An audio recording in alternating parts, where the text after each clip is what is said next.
Petit test du son.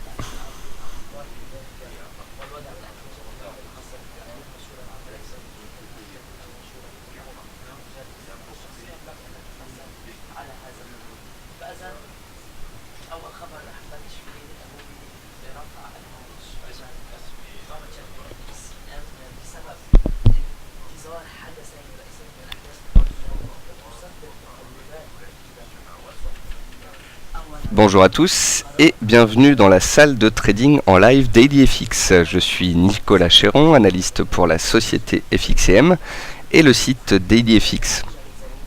Bienvenue donc dans notre salle de trading en live pour une journée de conférence en ligne. Vous avez pu entendre Adrien Raymond de 9h à 10h sur l'inflation. De 10h à 11h, oui, Karen Pelwal, notre spécialiste sur Ishimoku, va vous parler de ses prévisions 2015 sur les indices, mais aussi sur les matières premières et sur ses paires préférées. Je vais donc donner la parole à Karen, qui va pouvoir vous parler de ses actifs préférés, de leurs particularités, de leurs projections, de comment elle les traite, de comment elle les analyse. Puis nous terminerons par une petite discussion entre moi et Karen comme d'habitude. Et enfin, vos questions-réponses. À 11h, ne partez pas. On enchaînera avec une session avec Benjamin Louvet, qui est spécialiste sur les matières premières. Et nous parlerons plus en détail des fondamentaux et des news sur le pétrole. Je passe la parole à Karen. Je vous souhaite donc une bonne session avec elle et je la retrouve après.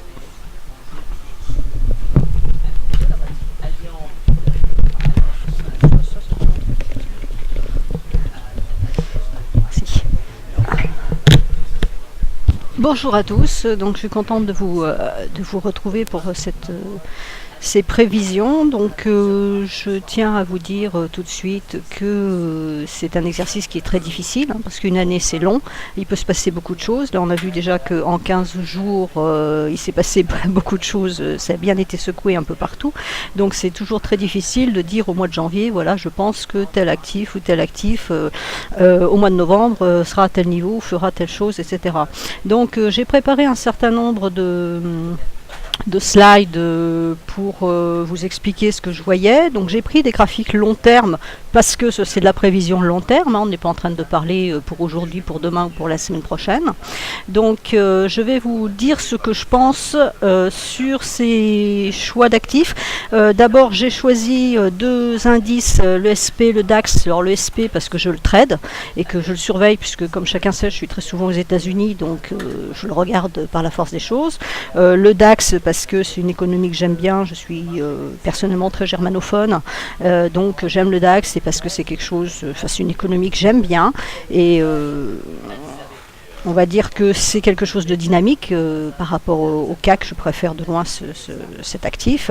Après le pétrole, parce que ça fait longtemps aussi que je le trade, c'est un actif que j'aime beaucoup, j'ai des connaissances dans le milieu, c'est une matière première que j'aime. L'or, je vous en parle simplement parce que on m'en parle beaucoup, que malgré tout c'est quand même aussi un actif mondialement qui est reconnu, que beaucoup de traders utilisent. Moi personnellement je ne le trade pas, mais je le surveille et j'en fais des analyses régulièrement. Et enfin j'ai choisi quelques paires GBP et AUD. Donc là c'est pareil, ce sont deux domaines que je trade beaucoup parce que ce sont des économies que j'aime bien, chez qui j'ai des clients, et donc je suis obligée de les suivre. Donc il y a une chose importante que je voulais dire, c'est que quand on trade, quand on fait des choix d'actifs dans le trading, il faut choisir des actifs dont on a envie de connaître les fondamentaux, je veux dire l'économie, ce qu'il y a derrière. C'est-à-dire que moi, Adriane va vous parler de l'Eurotree ou de l'USDZAR ou l'USDHKD ou SDSGD, je ne sais trop quoi, même si c'est le trade du siècle, même si je sais qu'il y a 1000 points à faire en 48 heures, etc., je n'irai pas dessus. Parce que je ne connais pas les fondamentaux, parce que je ne connais pas l'économie. Adriane aura sans doute raison parce qu'il aura fait une belle étude, parce que il fait les choses à fond, donc je peux avoir confiance dans ce qu'il va dire, point de vue fondamental, j'entends. Maintenant, je n'irai pas dessus. Voilà. Je ne vais que sur les choses que je maîtrise et dont je maîtrise les fondamentaux. Et ce qui m'intéresse, parce que je considère que dans le trading, bon, on est là pour faire de l'argent, hein, c'est évident, on a envie de gagner de l'argent, mais avant tout, ça doit être une passion, parce qu'il faut tenir sur les marchés. Il faut pouvoir essuyer les coups de grisou, les tsunamis, les black swans, tout ce qui peut se passer. Il faut pouvoir essuyer tout ça. Et il n'y a que la passion qui nous maintient sur les marchés. Et pour être passionné, il faut connaître, il faut être dedans, et pour être dedans, ben voilà, il faut avoir une connaissance de ce qu'on fait.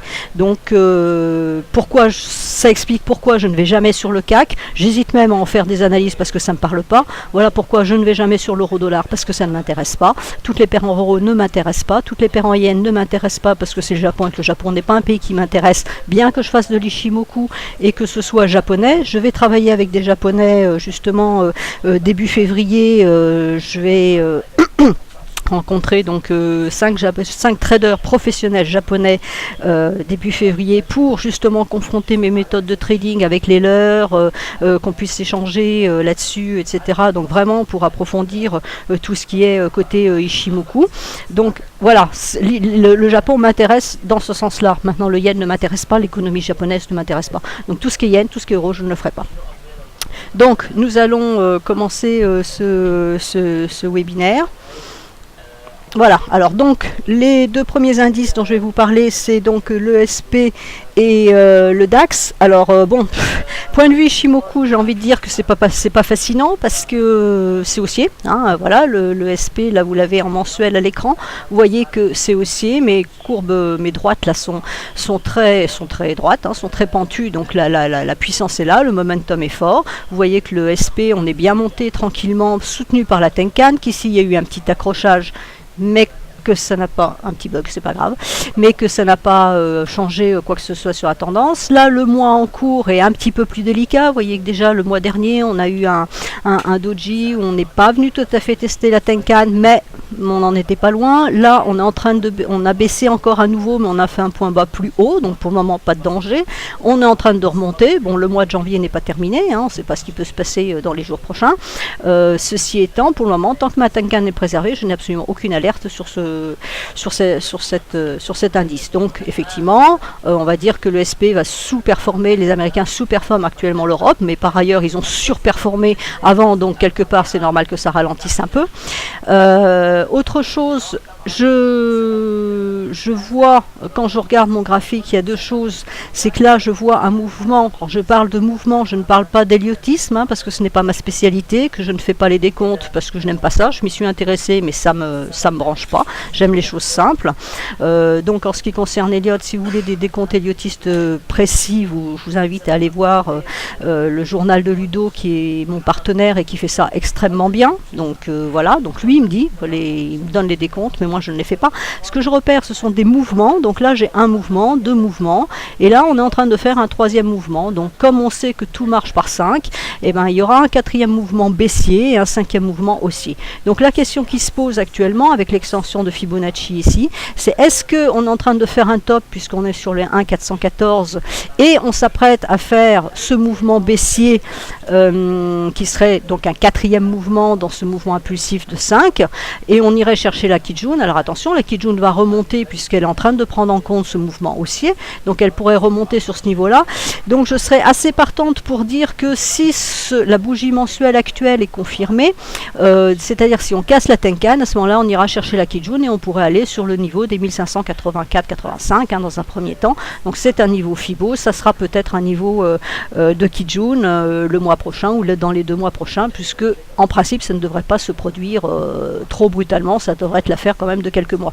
Donc mon idée pour cette année sur le S&P, c'est une baisse à venir maintenant ou plus tard, c'est-à-dire est-ce que par contre il y a suffisamment de puissance dans le marché pour nous emmener les prix chercher les 1,618 avant effectivement de faire cette correction de quatrième mouvement.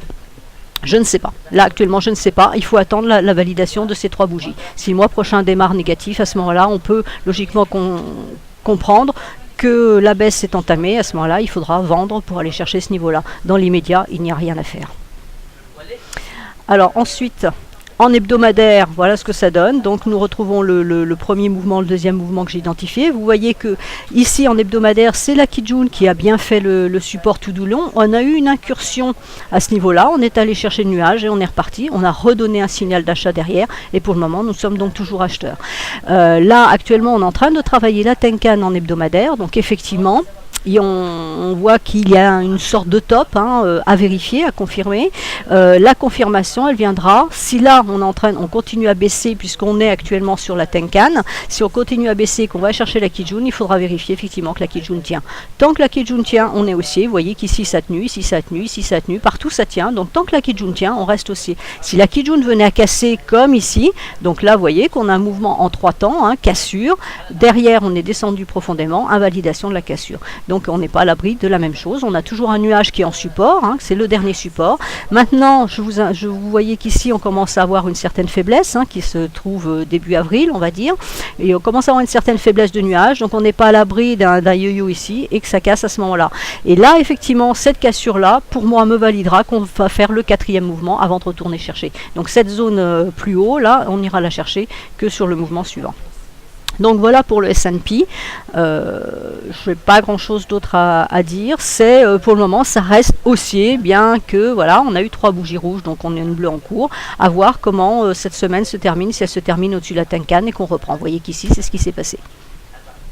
Donc ces slides seront mis en ligne ou envoyés, je ne sais pas ce que FXF va faire, enfin DailyFX va faire. Donc je vous ai mis les commentaires derrière pour que quand vous repreniez les graphiques, vous ayez les commentaires principaux de ce que je vous aurais fait à l'oral. Mais je ne vais pas vous les dire là maintenant puisque je viens de vous les dire.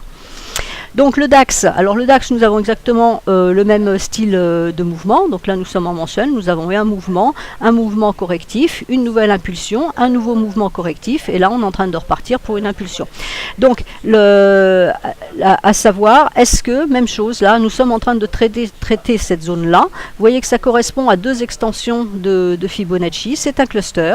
Est-ce que ce cluster va tenir? C'est ce qu'on verra justement, soit à la fin du mois, soit à la fin de la semaine. Si ça tient, j'aurai le même avis que sur le S&P, c'est-à-dire qu'on va partir dans un mouvement correctif. Si ça, par contre, si le mouvement lâche, c'est-à-dire que la résistance ne tient pas, à ce moment-là, le prochain cluster, il est ici, et vous voyez qu'il est double et très puissant, puisque c'est du 1,618 et du 0,618, donc ce sont vraiment les 2 niveaux Fibo les plus forts, autour des 11 500, donc là, c'est vraiment le niveau à aller chercher.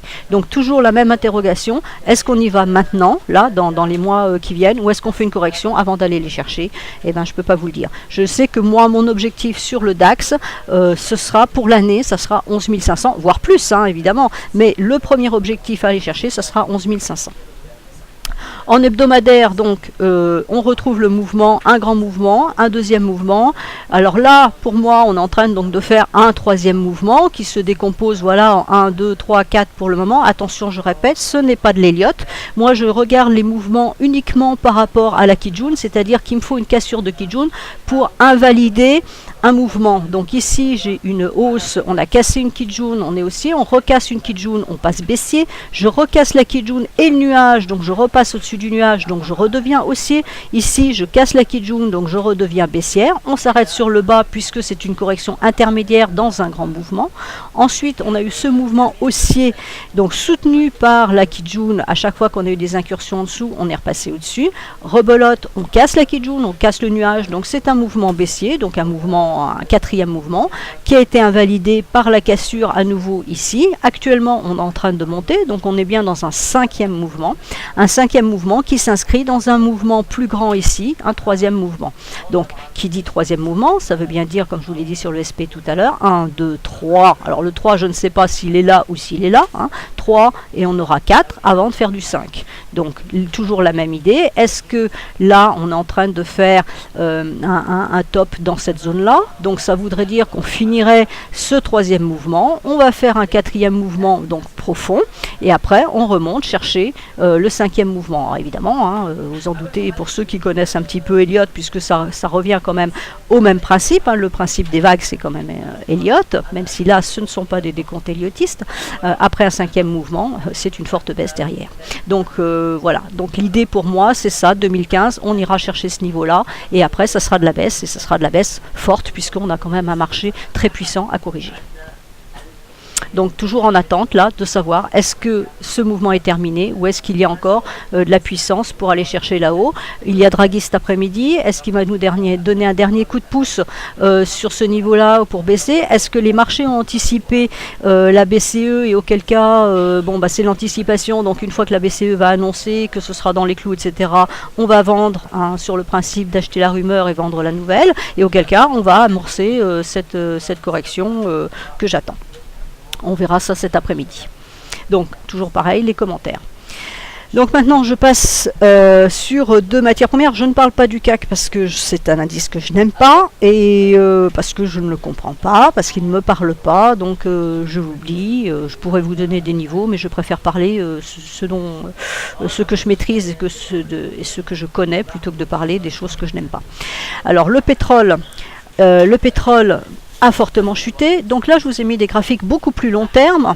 Là, c'est un graphique donc annuel et vous voyez que ce qui est intéressant en graphique annuel, c'est cette Kijun autour des 107 qui maintient les prix du pétrole depuis 2009. Voilà, depuis 2009. 2008, nous avons eu le dégonflement de la spéculation et depuis, la Kijun fait résistance. Donc vous voyez, même sur un niveau très très fort. Donc bon, évidemment, il y a des variations, je ne vais pas vous dire le contraire, mais la Kijun tient parfaitement pour le moment. Voilà, là nous avons eu le fort mouvement baissier de fin d'année. Là pour le moment ça continue à baisser. Et nous sommes sur des niveaux clés qui sont en train d'être cassés. Là, j'ai une Kijun ici qui est en train d'être cassée. J'ai eu une autre Kijun ici qui est en train d'être cassée actuellement. Alors, vous voyez que la lagging span, c'est un petit peu difficile à dire parce qu'elle se retrouve dans une bougie bleue. Mais la lagging span est ici. Elle est donc en train d'attaquer cette bougie. Mon hypothèse actuelle, puisqu'on arrive quand même sur des points bas, vous voyez que toutes ces bougies-là, elles sont, voilà, on est dans les $40. On arrive quand même sur des niveaux extrêmes, que la baisse a quand même été forte. Vous voyez qu'ici la forte baisse a été invalidée derrière, a été contrecarrée derrière. Donc pour moi, je pense qu'on arrive sur des points bas quand même. Je ne dis pas qu'il faut acheter le pétrole maintenant, il faut attendre les confirmations. On ne va pas attendre la fin de l'année, on est bien d'accord. On ne va pas attendre la clôture de la bougie, comme je le dis, parce que le temps est un peu long. Ceci dit, je pense qu'il faut attendre de voir si là actuellement on remonte là. Dès qu'on remonte au-dessus, ça veut dire que ma lagging span remonte au-dessus de la Kijun et qu'auquel cas, elle est en train d'invalider le mouvement baissier. Et on pourrait repartir à la hausse. Maintenant, je dis hausse, je ne dis pas qu'on va flamber jusqu'aux $100. Je pense à une correction, je ne pense pas à une hausse. Donc la vue trimestrielle, vous voyez ici donc ce niveau de Kijun et c'est ce niveau-là qui est intéressant par rapport au nuage. Vous voyez qu'ici on avait une faiblesse de nuage et que la lagging span est en train de négocier cette faiblesse. Donc vous voyez, on a une tentative d'incursion en dessous, ce qu'on voit sur la mèche annuelle. Pour le moment, c'est en train de remonter. La lagging span est en train de remonter au-dessus de ce niveau-là. Reste à savoir si justement ça va tenir ou pas. En trimestriel, donc c'est la même vue. En hebdomadaire, on est dans un cluster. Voilà, nous sommes sur deux niveaux. C'est ce que je surveille actuellement. Nous avons eu un bon doji ici. Pour le moment, donc j'ai pas regardé ce qui se passait aujourd'hui, mais enfin, quand j'ai pris le slide hier, donc au 19 janvier, pas hier, avant-hier, au 19 janvier, on était à ce niveau-là. Il faut qu'on remonte au-dessus. Si on remonte au-dessus, ça sera un indice haussier. À ce moment-là, on pourra jouer la correction sur ce niveau-là. Alors, j'ai deux niveaux. J'ai un niveau de 50 dollars, c'est pas des euros, 50,4 € et de 54,6. Et beaucoup d'analystes, nous sommes sur le même point. Là, j'utilise le point et figure qui me donne exactement la même chose. Donc, on pourrait remonter sur ce niveau-là. C'est une correction, ce ne sera pas une hausse. Vous voyez que mes deux droites ici sont toujours très baissières. Ensuite, donc l'or, parce que c'est beaucoup tradé, c'est une valeur refuge ou au contraire une valeur détestée, suivant les cas. Alors en annuel, vous avez une forte Kijun ici, donc 1086 c'est un support en béton. Si ce support lâche, ce sera une baisse. Et là, je ne dis pas une correction, je dis bien une baisse. Alors le petit truc qui m'interpelle sur l'or, c'est le doji qui a été fait l'année dernière. Vous savez que les Japonais fonctionnent par 3 bougies, que là on n'en a que 2. Et donc on en a une troisième qui pour le moment est bleue, mais qui pourrait très bien retourner rouge. C'est-à-dire on peut très bien monter dans un premier temps, rebaisser. Je m'interroge sur l'or par rapport à ce qui s'est passé la semaine dernière avec la BNS. On sait que l'or et le franc suisse sont liés quelque part, dans les marchés en tout cas. Et donc, est-ce que le mouvement haussier qu'on a vu sur l'or est un mouvement pérenne? Est-ce que c'est un mouvement vraiment de fond et qui va nous donner quelque chose? Ou au contraire, est-ce que c'est un effet BNS et que ça va s'essouffler rapidement? Je ne sais pas. Là, pour le moment, on est en train de casser la Tenkan, donc ça redonne un signal haussier, si on peut dire, parce qu'on n'est pas passé en tendance baissière tant qu'on n'a pas cassé la Kijun. On reprend un signal haussier, à savoir est-ce que ça tiendra ou pas. Donc en trimestriel, par contre, la vue est un peu différente. Voilà, je retrouve ma Kijun ici annuelle. Vous voyez qu'en trimestriel, on est sous la Kijun. Donc par contre, en trimestriel, pour le moment, on reste baissier. On retourne chercher la Kijun autour des 1300. Si ce niveau-là tient là, on risque de repartir à la baisse. En mensuel, la vue est qu'on a un nuage. Voilà, on a une SSB, on a un nuage au-dessus de la tête qui est fort, on a une trendline et on a une Kijun qui descend. Donc pour moi, ce n'est pas haussier. C'est pour ça que je m'interroge sur le mouvement haussier actuel. Donc, est-ce simplement une correction? Est-ce que c'est l'effet BNS? Je ne sais pas. Donc pour le moment, je surveille et pour le moment, je ne suis pas haussière sur l'or. Maintenant, rien n'empêchait effectivement de prendre des points entre les deux. Je ne dis pas le contraire. Mais je ne suis pas fondamentalement haussière sur l'or. J'attends des confirmations. J'avais publié au mois de décembre une analyse sur l'or. Donc, les indications sont haussières dans l'immédiat, puisque là on a bien une bougie haussière, on a fait un point bas ici, on a cassé une Kijun, une Tenkan, excusez-moi, on est en train de remonter. Maintenant on arrive sur des points critiques, les 1300. Si ces 1300 lâchent et que la trendline lâche, oui, on pourra monter sur les 1400, 1450. En attendant, ce niveau-là est à surveiller, et là je pense qu'il est trop tard pour acheter puisqu'on arrive sur un point clé, et c'est pas le moment de vendre puisqu'on n'a pas d'informations vendeuses. J'ai deux bougies bleues, il m'en manque une troisième. Donc l'or en hebdomadaire, voilà, là l'hebdomadaire est extrêmement parlant pour se poser le point de vue stratégie. On est là, on est à 3 bougies bleues cette semaine, une petite en cours. Est-ce que cet après-midi on peut monter au-dessus? Vous voyez que la trendline n'est plus loin, donc on devrait buter sur la trendline de toute façon, ça devrait renvoyer les prix, au moins tester ce niveau-là. Et là l'inquiétude que j'ai, elle est ici, c'est-à-dire c'est la lagging span qui pour le moment est en train de buter sur ce niveau de Kijun. Et vous voyez qu'après c'est très encombré. Nous avons une Tenkan, nous avons des prix, nous avons une Kijun et on rentre dans un nuage. Donc si tout ça cassait, et pourquoi pas, c'est pas infaisable. Le principe dans l'analyse technique, c'est toujours d'avoir plusieurs options. Pour le moment, on a une option haussière puisqu'on a un indice haussier ici, un signal haussier ici. Donc on est haussier, on a des bougies bleues, donc voilà, on est haussier, mais on voit qu'on arrive sur des niveaux clés, des niveaux de résistance clés forts. Je vous les ai montrés sur les unités supérieures. Là, vous voyez qu'en hebdomadaire, c'est très fort. La Tenkan pourrait bloquer ici, ce qui correspond exactement au niveau de la trendline. Si la trendline casse, vous avez la trendline qui bloquera ici. Donc il y a des points à prendre, je ne dis pas le contraire, mais soyez extrêmement prudents parce qu'on sait qu'on est sur un niveau critique à négocier. Donc commentaire toujours pareil, la Kijun annuelle 1086, c'est le niveau clé de support, et la cassure des 1300, 1305 est le niveau à surveiller. Alors ensuite, je vais vous parler de certaines paires. Donc, je vous ai dit que je ne tradais pas les paires en euros. Je fais une exception sur l'euro AUD parce que, d'abord, je trade la UD, donc il est face à l'euro là en l'occurrence, et parce que j'ai une idée, disons que alors là c'est vraiment purement technique. J'ai vu quelque chose, une paire que je regarde jamais, c'est vraiment par accident. J'ai vu un mouvement qui m'intéressait, un mouvement qui pourrait donc en mensuel être en AB égale en ABC, donc AB égale CD, et qui pourrait nous emmener donc sur ce niveau-là, qui est quand même assez intéressant. Alors quand j'ai publié mon analyse, c'était en décembre, on avait cassé une trendline ici, on était au-dessus, puisque quand j'ai publié, on était dans la mèche, donc c'était bleu. Donc je m'attendais à une troisième bleue, on ne l'a pas eu, on est passé rouge. C'est une mauvaise indication. Mon scénario pour le moment n'est pas invalidé tant que ce niveau-là des 1,40, 111 n'est pas cassé. Mon scénario n'est pas invalidé. Je garde mon idée de monter chercher ce niveau-là. Ça c'est du mensuel, donc là on a une forte baisse, c'est l'euro qui a fortement baissé, puisque pour le moment l'AUD est plutôt haussier, donc c'est l'euro qui baisse. Tant que l'euro sera baissier, ça va baisser, donc c'est voilà, à surveiller. Donc là effectivement, par exemple cet après-midi, je ne serai pas sur ce genre de paire avec Draghi, parce que c'est l'euro et que ça peut nous casser la Kijun. Donc la cassure de Kijun sera vendeuse, vous voyez que la lagging span a de quoi descendre.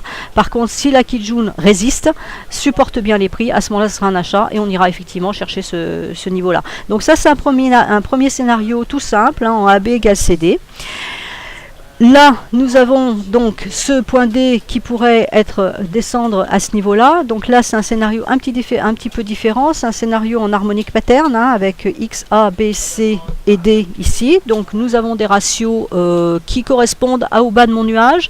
Donc si jamais l'euro venait à continuer à baisser, que cette paire donc casse la Kijun, voici le niveau que j'envisage à ce niveau-là. Donc là, ça serait aussi, je veux dire, dans un certain sens intéressant, c'est-à-dire qu'on descendrait sur ce niveau-là, et après vous voyez que vous avez un twist ici, qui si la droite de tendance lâche, les prix pourraient repasser par ce niveau-là et aller chercher ce niveau. Donc mon idée haussière n'est pas forcément complètement abandonnée. Dans l'immédiat, je n'ai pas la validation haussière, donc je ne suis pas à la hausse. Alors j'invite aussi à quelque chose, c'est-à-dire que dans le fond de l'analyse haussière, outre mon nuage, c'est aussi une idée de carry trade, hein, à savoir qu'il y a de fortes chances que les Australiens remontent leur taux d'intérêt avant l'Europe, et auquel cas le dollar australien sera haussier alors que l'euro continuera à baisser, auquel cas la paire euro-AUD sera bien dans le bon sens. Ensuite, l'euro AUD, donc toujours en hebdomadaire. Là, je vous mets en plus un peu en détail le Gartley que j'ai identifié dans X, A, B, C. Et donc voilà le cluster ici. Vous voyez que ça m'intéresse parce que j'ai des niveaux Fibo qui correspondent à des niveaux Ishimoku. C'est ce que je recherche toujours quand j'applique du Fibo sur mes graphiques Ishimoku. Pour le moment, donc j'ai bien une information baissière. J'attends que la Kijun casse ici à ce niveau-là. Et vous voyez que là, on a passé le twist. On est fortement baissier. On est en correction actuellement. Je pense que ça devrait continuer vers le bas. Donc je surveille la Kijun. Si ma Kijun sort, ma lagging span, excusez-moi, sort par le bas de ce nuage, à ce moment-là, on sera baissier et j'irai chercher ce niveau-là. Alors le GBP-AUD, toujours pour les mêmes raisons, parce que j'aime l'économie australienne et l'économie britannique que je connais bien puisque ma fille a vécu un certain temps, donc j'ai été obligée de m'y intéresser. Donc c'est une paire que j'affectionne. De la même façon, j'envisage un mouvement haussier ici pour aller chercher le haut du nuage. Donc tant que ma Tenkan tient ici, le point envisagé est là. Si la Tenkan lâche, nous aurons ici la Kijun qui est en support à ce niveau-là. Mais je reste haussière sur cette paire. En hebdomadaire, voilà, vous voyez que la lagging span a rebondi sur sa Kijun, rebondi sur les prix. Là, on est en train de rebondir à ce niveau-là et vous voyez que ma Kijun et le haut du nuage correspondent à la Tenkan mensuelle. Donc, c'est parfait. Nous avons un support qui est parfait. Mon invalidation, elle vient ici. Ce que je vous ai montré juste avant, l'invalidation se situera là, ici. Vous avez le passage faible du nuage, une Kijun, une SSB. Si on casse ici, ce sera une invalidation haussière. On partira à la baisse. Et donc ce sera une vente. Alors le GBP NZD, c'est le même principe pour moi que le GBP AUD, et toujours une économie, des économies que j'affectionne. Pour le moment, on a rebondi sur la Kijun mensuelle, la lagging span rebondit sur ses prix, donc mon anticipation actuelle est un achat pour aller chercher premier objectif ce niveau-là, deuxième objectif ce niveau-là, mais j'envisage beaucoup plus haut, partant du principe que le NZD devrait sous-performer le GBP, auquel cas la paire devrait être haussière. Pour le moment, je n'ai pas de signal qui vont dans ce sens-là. Le seul signal que j'ai, c'est une mèche qui a tenté de perforer la Kijun. C'est invalidé pour le moment, le mois n'est pas terminé. Pour le moment, c'est invalidé. On pourrait repartir à la hausse. Nous avons bien nos 3 bougies rouges, donc une bleue est attendue derrière. Donc en hebdomadaire, voilà ce qui se passe. J'avais regardé hier, donc vous voyez où on en est. On est en train de, la Kijun mensuelle donc a tenu, hein, c'est la mèche qu'on voyait sur le mensuel tout à l'heure. On est en train de retraverser ce nuage-là. Le TP1 correspond à ce niveau-là.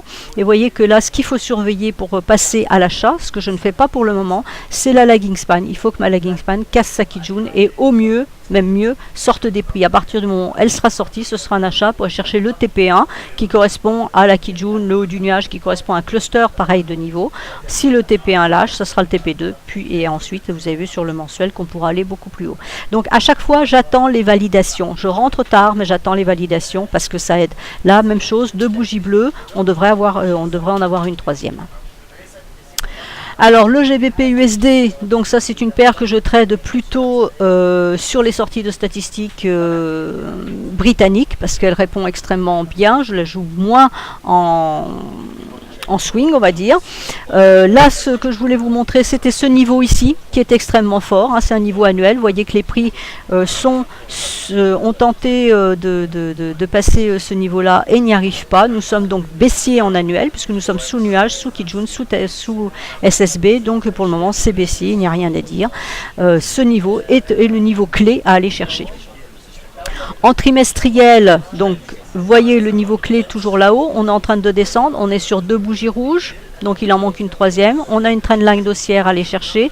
Là, la seule petite chose qui peut nous empêcher d'aller chercher cette trendline, c'est la lagging span qui, vous voyez, s'approche du bas du nuage et qui pourrait être refoulée par le bas de ce nuage. Donc on surveille ce niveau-là, voir ce que ça va donner, donc autour des 1,54. En mensuel, nous avons bien eu un signal baissier puisque nous avons cassé la Kijun. Vous voyez que les prix qui étaient sortis du nuage, la lagging span, elle n'a pas validé puisqu'elle n'est pas sortie de son nuage. Le nuage SSB était renforcé par la Kijun ici. Donc les prix sont sortis, mais ce n'a pas été validé. La lagging span est repartie à la baisse. Là, elle a cassé ses prix, sa Tenkan et la Kijun, donc là c'est baissier, ici c'est baissier, les prix sont en dessous du nuage, donc ça reste bien baissier. On va chercher la trendline éventuellement. Et donc en hebdomadaire par contre, ici vous voyez qu'on a une petite bougie. En hebdomadaire, pour le moment, j'envisage un plat. Parce qu'on est sur un niveau Fibonacci de retracement de tout ce mouvement haussier à 0,86 qui est un niveau clé et qui en général est le dernier niveau. Après c'est les 100%, hein, donc bon, c'est pas impossible, on peut aller le chercher.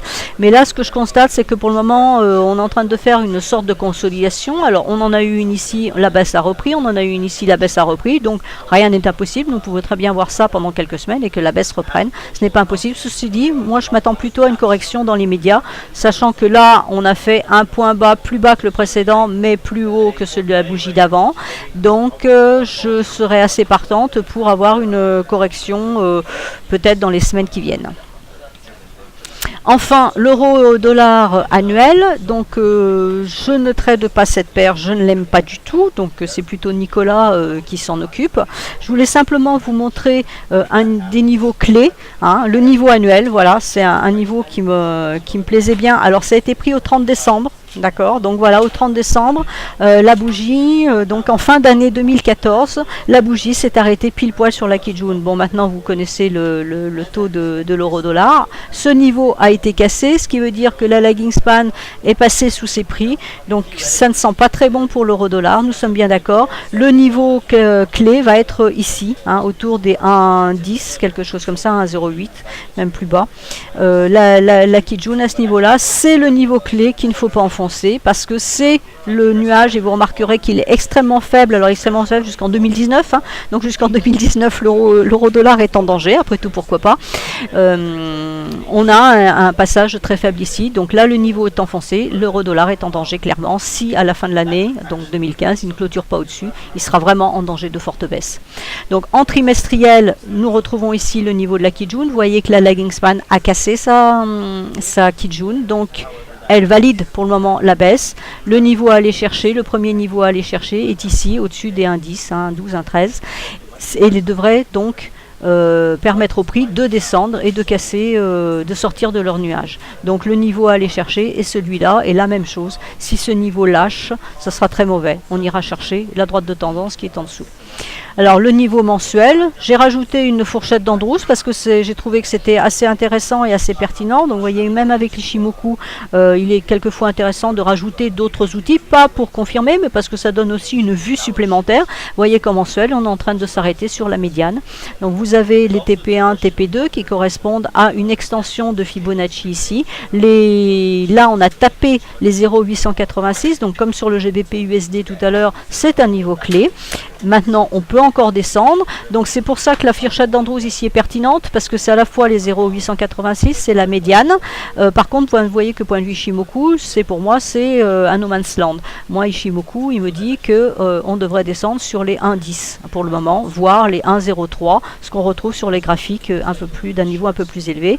1,03 à 1,272, je pense que là, il y aura effectivement une zone d'achat certaine. Mais vous voyez que dans les ratios de Fibonacci, ce qui est important, je vous l'ai signalé tout à l'heure, c'est 0,618 et 1,618. Ici, le 1,618 d'extension de ce dernier mouvement se retrouve à 0,93.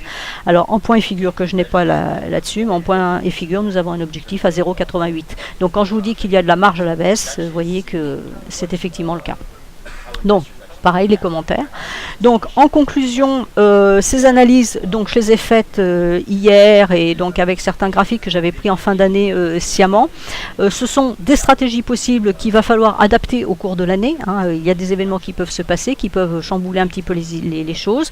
Ce sont des probabilités que peuvent faire les prix. Maintenant, rien n'est acquis, rien n'est gravé dans le marbre.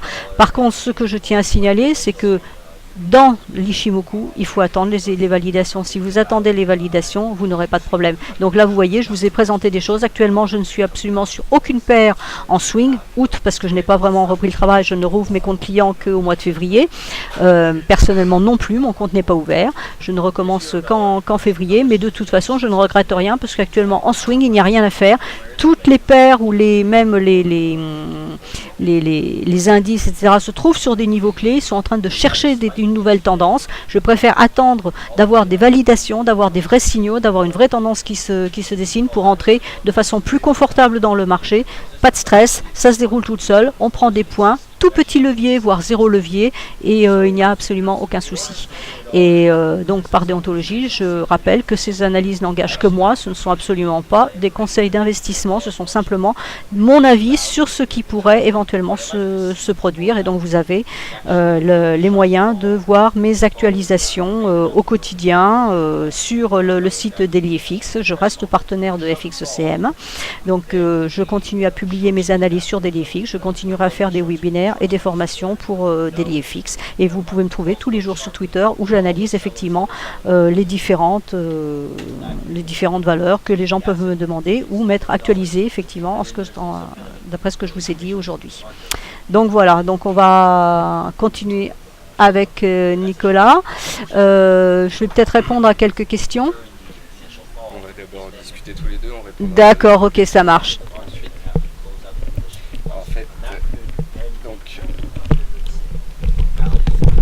Donc, merci beaucoup Karen pour ta présentation. Donc sachez que cette présentation sera disponible donc sur le forum DailyFX. C'est pas grave Karen, on est tous un peu dyslexiques les analystes, tu sais. Non, parce qu'il y avait une petite faute, mais c'est pas ça qu'on vient chercher. Ce sont des graphiques et ce sont des vues de marché. Tu as parlé des indices, tu as parlé des monnaies. On sait qu'il y a une thématique qui a été ouverte en fait, ça fait maintenant bientôt 2 ans que la guerre des monnaies est ouverte. On a vu donc les dégâts que ça a fait sur le CHF. Est-ce que tu penses que c'est quelque chose qui va s'intensifier, notamment que quand l'on constate que hier on a une Banque du Canada qui surprend tout le monde, qui baisse ses taux de 0,25 points et qui entraîne un décalage relativement quand même violent sur les marchés? Est-ce que tu penses que c'est la fin et que les autorités vont faire quelque chose, ou est-ce que tu penses que c'est le début, qu'on va avoir en fait un manque de clarté à l'avenir des banques centrales qui vont tenter de surprendre? Alors, la question est très intéressante, effectivement. Je pense que l'année 2015, en particulier, va être une année très chahutée, aussi bien sur les devises que sur les indices. Pourquoi? Parce que nous sommes sur des niveaux, sur des niveaux charnières, c'est-à-dire qu'au niveau des indices, il y a des économies qui semblent reprendre de l'avant, comme l'économie américaine, mais ce n'est qu'une façade. Derrière, il y a quand même pas mal de choses qui ne vont pas. Donc, est-ce qu'il y a vraiment reprise? Est-ce qu'on va retomber en récession? Le DAX, pour le moment, est fort aussi, mais on sait bien que l'Allemagne, ce n'est pas parfait. Donc au niveau des indices, ça va être chahuté. d'abord, purement techniquement parlant, je vous l'ai expliqué tout à l'heure, en sens où, voilà, je m'attends à une correction, mais je ne sais pas si elle est maintenant, dans 6 mois ou en fin d'année. Hein, mon fameux mouvement 4, je ne sais pas, et je ne sais pas si on va aller chercher un mouvement haut. Au niveau des devises, je pense que c'est aussi, ça va être extrêmement chahuté et qu'on risque de revoir venir beaucoup de volatilité, notamment simplement par les carry trades. C'est-à-dire que le carry trade actuellement était un peu en sommeil, puisque tout le monde a des comptes, a des taux d'intérêt à zéro, donc on ne va pas aller d'une devise à une autre pour le fun, hein, j'ai envie de dire. L'intérêt du carry trade, c'est de prendre une devise à taux faible pour aller chercher, pour se placer sur une devise à taux fort. Là, effectivement, comme certaines économies sont en train de dire on va remonter nos taux, donc il y a les Américains, il y a la Grande-Bretagne qui devrait aussi passer, on attend les élections le 7 mai, mais normalement c'est dans les tuyaux, donc c'est pour ça que je suis acheteuse sur le GBP. La Grande-Bretagne va suivre et les économies pacifiques AUD, NZD vont aussi suivre derrière. Donc il va y avoir des mouvements, c'est certain, au niveau des devises qui risquent d'être forts, donc c'est pour ça que j'invite vraiment à l'extrême prudence, aux validations et à suivre ce qui se passe. Et c'est pour ça que je vous dis que je ne suis que des devises, donc je connais les économies pour mieux anticiper les choses. La BNS a fait quelque chose la semaine dernière. Qu'on la critique pas, ce n'est pas notre problème. C'est une banque centrale de son pays. Elle défend son pays. Elle a fait ce qu'elle avait à faire. Ça nous plaît pas, ce n'est pas notre problème. C'est une chose. Le Canada hier a secoué aussi un peu tout le monde. On pouvait s'y attendre malgré tout un peu. Je n'ai pas suivi du tout le Canada parce que je ne suis absolument pas sur le CAD. Ça ne m'intéresse pas, donc je n'ai même pas suivi. Et hier je préparais mon PPT, donc je n'ai même pas vu ce qui s'est passé sur les paires en CAD.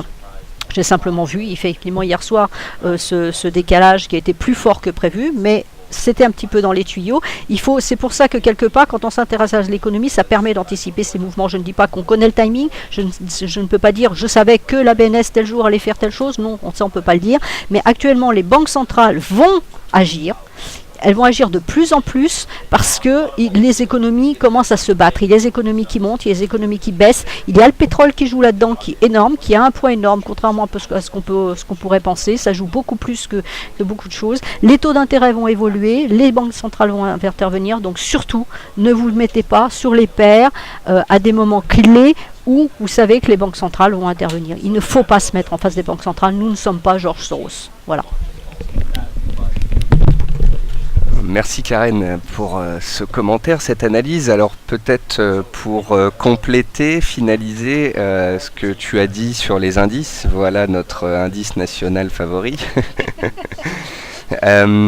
Donc concrètement, ce qui s'est passé sur les indices, c'est que les États-Unis ont surperformé jusqu'à la fin de l'année.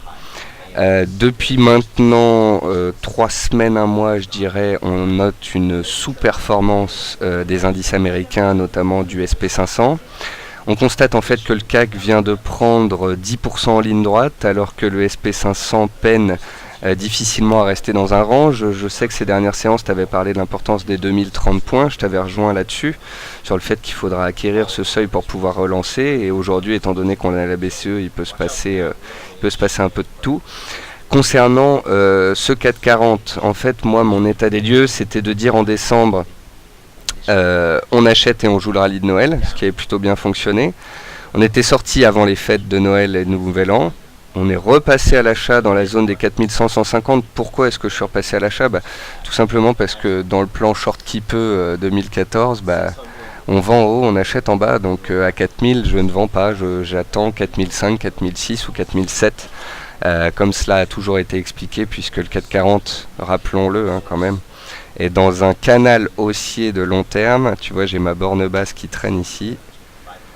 Et donc si vous regardez le 440 long terme, voilà.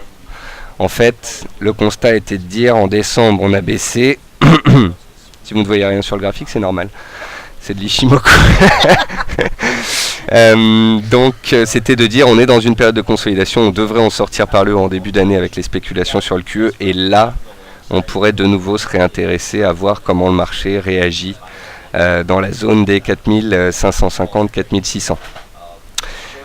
Bien évidemment, on a la BCE cet après-midi, donc je ne vais pas te demander hausse ou baisse, mais quel est ton sentiment par rapport à cette sortie de triangle chartiste qu'on vient d'avoir, au canal haussier dans lequel on est actuellement, et qu'est-ce qu'Ishimoku nous dit ? Moi, ce que je dis à court terme, c'est que On a touché des points bas en décembre puis début janvier, on a pris 10% depuis. J'invite les traders à prendre 75% de leurs bénéfices ce matin sous 4500 avant la BCE. Si la BCE fait pousser à la hausse, c'est bien, il reste un solde acheteur pour viser le haut de canal à 4530 ou la zone des 4550 par extension. Mais je pense qu'il convient d'être prudent. Qu'est-ce qu'Ishimoku nous dit textuellement ? Textuellement avec des nuages, Ishimoku il nous dit pas grand chose, surtout en daily, parce que de toute façon on est au-dessus du nuage, donc on est haussier. La seule chose que je peux signaler, c'est ça, c'est le mouvement qu'il y a eu ici. Donc effectivement on était bien dans un triangle. Vous voyez, ce qui était intéressant, c'était la lagging span. Alors quelqu'un m'a tweeté, m'a dit alors que la lagging span est en train de redescendre, est-ce que on n'est pas en train de faire un double top, parce que j'avais deux pointes de lagging span ici. J'ai dit attention, la lagging span, on ne fait pas d'analyse dessus parce que vous semblez voir un double top ici. Or vos prix ont cassé le haut du triangle, donc pour moi qui n'était qu'une trendline puisque je ne regarde pas les figures chartistes, mais avec cassé ça, les prix étaient au-dessus, donc test de la cassure, on est reparti. Donc c'est la même réflexion, j'ai la même réflexion sur le CAC que sur le DAX, voire le S&P, c'est-à-dire qu'on atteint un niveau clé. Ici c'est les 4500, vous voyez que c'est les derniers points hauts à ce niveau-là, donc on a cassé ça. Est-ce que ce mouvement haussier qui s'est produit là est une anticipation au niveau de la BCE, et donc on revient toujours à l'éternel adage, acheter la rumeur, vendre la nouvelle. Alors je ne dis pas qu'il faut vendre sur les 4500 parce qu'effectivement ça peut continuer à monter. Je vous l'ai expliqué sur le DAX, c'est exactement le même principe sur le CAC, ça peut continuer à monter et aller chercher le haut du canal, voire plus haut, c'est tout à fait possible. Comme si ça se trouve, si les attentes par rapport à la BCE sont dans les clous, et à ce moment-là on vendra la nouvelle et on pourrait redescendre. Alors redescendre, ça peut être redescendre sur le haut du triangle, ça peut être redescendre beaucoup plus bas. Le CAC, je vous dis, je le maîtrise mal. Ce que je dis, c'est que pour le moment, on a la BCE cet après-midi. Vous avez vu que là, ces derniers temps, on a deux banques centrales qui sont intervenues, ça chahute les marchés. Donc il y a de fortes chances qu'on chahute ce soir. Donc personnellement, moi je sortirai tout. Je sors à 4500, j'assure mes gains. 4470, puisque c'est le cours actuel. J'assure mes gains, je suis sereine, etc. La BCE va faire son petit micmac cet après-midi. On ne sait pas ce qui va se passer, il va y avoir réaction épidermique. On est jeudi, demain il y a vendredi, les choses vont se stabiliser. On se remet sur les marchés lundi. Point à la ligne. On n'est pas à 20 pips près, on n'est pas à 30 pips près. Quand on sait, on va attendre la tendance. La tendance, elle va être quoi? Est-ce qu'on va rechercher ce niveau-là ou est-ce qu'on va chercher ce niveau-là? Eh bien, on attend lundi pour le savoir. On n'est pas à 10 pips près, il vaut mieux assurer. Et moi, personnellement, je sors. Voilà, je suis très direct, je sors. Je pense que on va faire une petite pause puisqu'il y a un autre, il y a un autre webinaire derrière. Donc on va faire une petite pause. J'espère que vous aurez compris ce que j'ai pu vous raconter. De toute façon, donc Nicolas vous l'a dit, les slides seront mis sur le site, auquel cas vous pourrez reprendre, et n'hésitez pas à me poser des questions sur Twitter ou sur Delifix ou par email. Je réponds toujours aux questions. Voilà, je vous souhaite une excellente journée et surtout soyez prudents, ne restez pas dans les marchés quand ça chahute. Merci, au revoir à tous. Merci beaucoup Karen pour donc ces prévisions 2015, de la prudence, des envies, des préférences. Donc merci beaucoup. La vidéo a été enregistrée et sera postée sur le site DailyFX et notre chaîne YouTube très prochainement. Nous faisons une petite pause et nous redémarrons vers 11h avec, je rappelle, Benjamin Louvet sur les matières premières. Merci à tous.